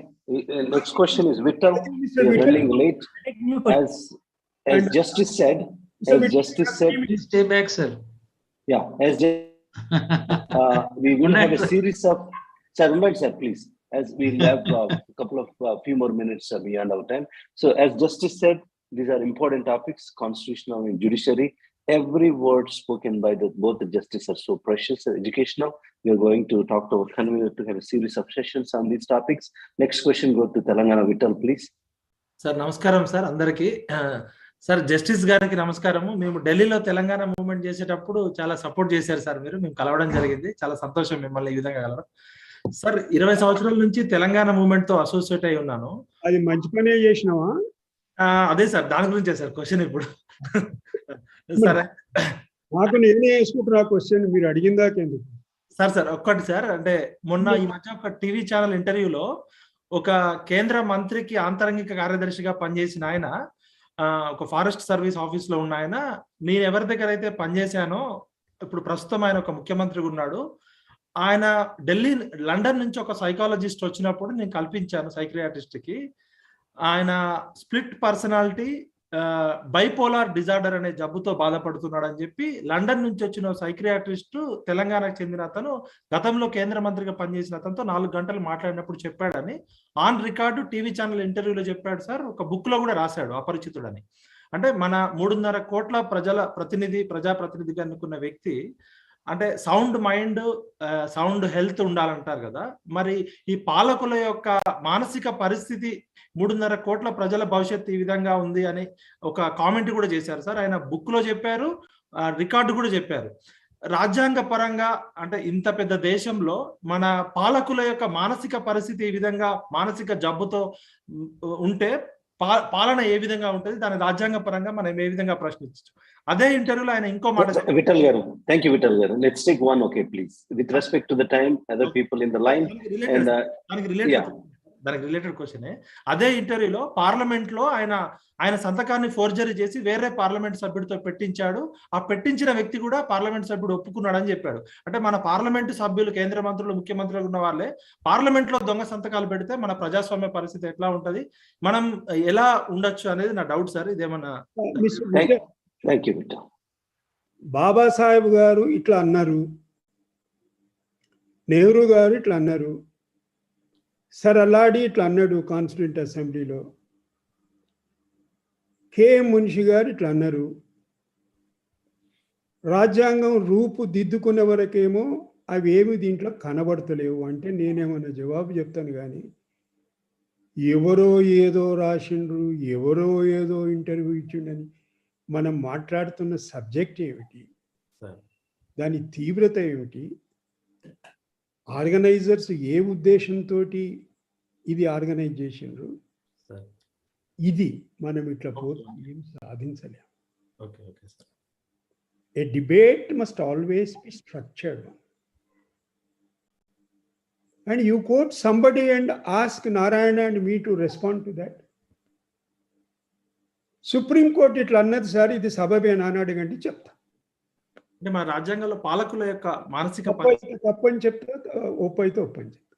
అట్లా లాభం లేదు sir. అది రాజ్యాంగంలో ఏమి అట్లా లేదంటే సాయంత్రంగానే టీవీలలో కూర్చొని వీడిని వాడు బండబూతులని తిట్టుకుంటుంటే దానికి మనం జవాబు చెప్పమంటే మీరు, నేను, నారాయణ, మురళి, లేకపోతే స్వామి గారు, లేకపోతే వెంకటరెడ్డి గారు ఎట్లా చెప్తారు జవాబు? సార్ ఒక question sir, beautiful question.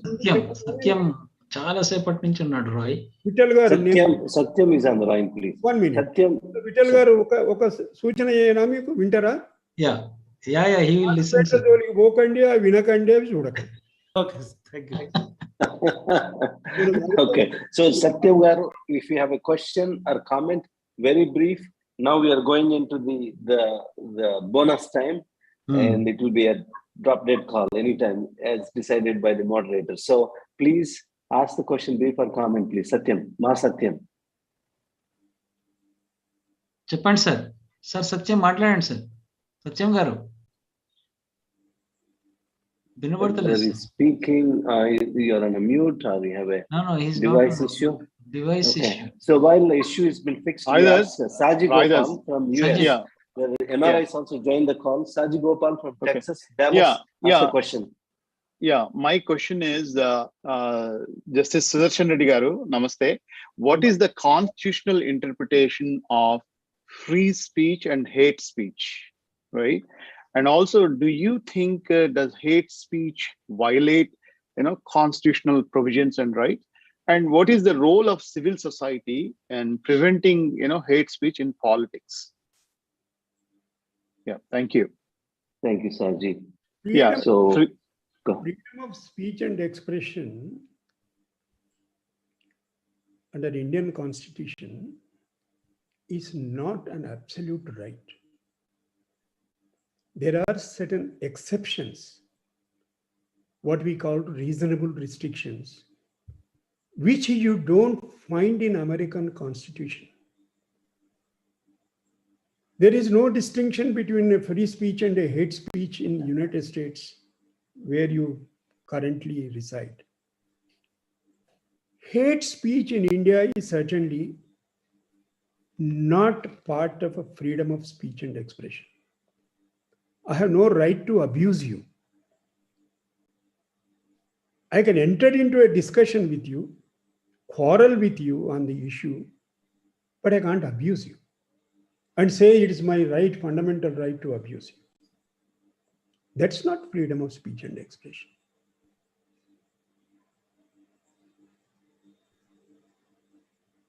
But the question is,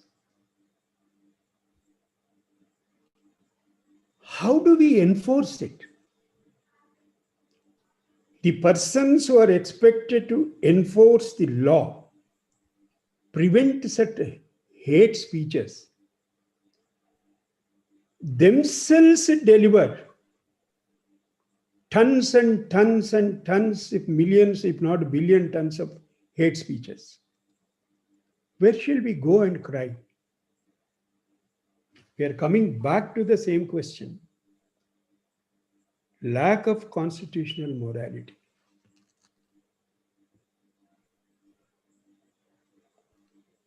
United States standards, there was only one expression that was carved out by Justice Holmes. He said only that speech which has an immediate effect cannot be part of free speech. That is the only exception carved out by the Supreme Court, which is not there in the Constitution. And he gave an example. You sit in the cinema hall. In the midst of the show, you stand up and start crying. Hey, fire, fire, fire. There is a stampede. People are madly rushing out. Therefore, such a speech which has an imminent and immediate effect is not part of freedom of speech and expression. That is the only exception carved out in the United States jurisprudential history. Otherwise, the hate speech nobody bothers in US.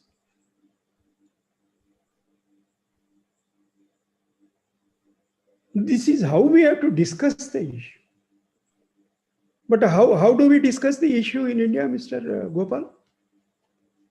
One hate speech against 10. अच्छा बेटा क्या बोलता क्या? अब देखो मैं क्या बोलता. ఇక విని ఇప్పుడు నేను చెప్తా విను ఇప్పుడు. That's not part of freedom of speech and expression.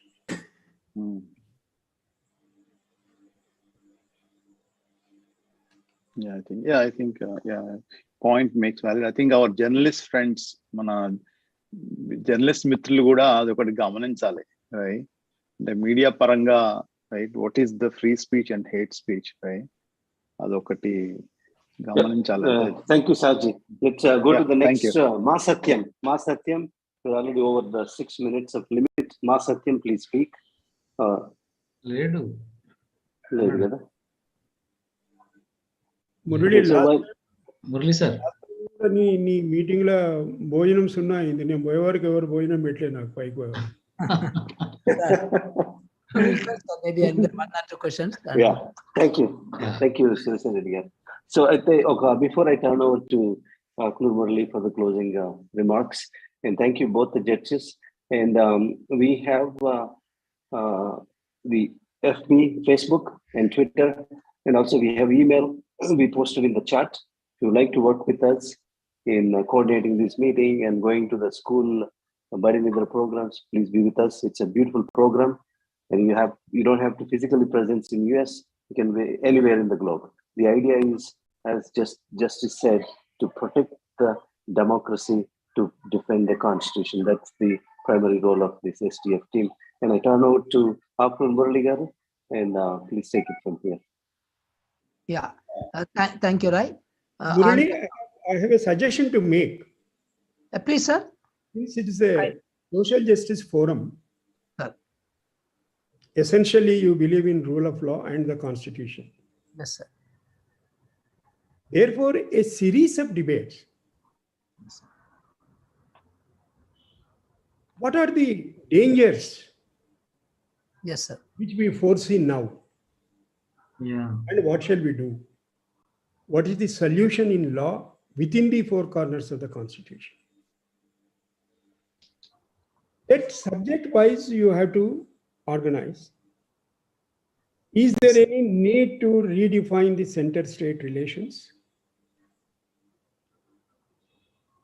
Is there any need for major overhauling, making the judiciary more transparent, accountable? What is the role of the political parties in a functioning democracy governed by a written federal constitution? Is there no difference between NGO and a political party? So these are the questions which you frame and allocate a specific time. You moderate it and make it more a question-answer session. Sir. That will go into the people and to the common man. That will be a great service you will be doing. This is only a suggestion. Kind of you, sir. Very good session, sir. We'll follow whenever I find time, and I'll certainly thank you, sir. Join to enlighten myself and to learn, because the learning is eternal. Thank you, sir. Everything.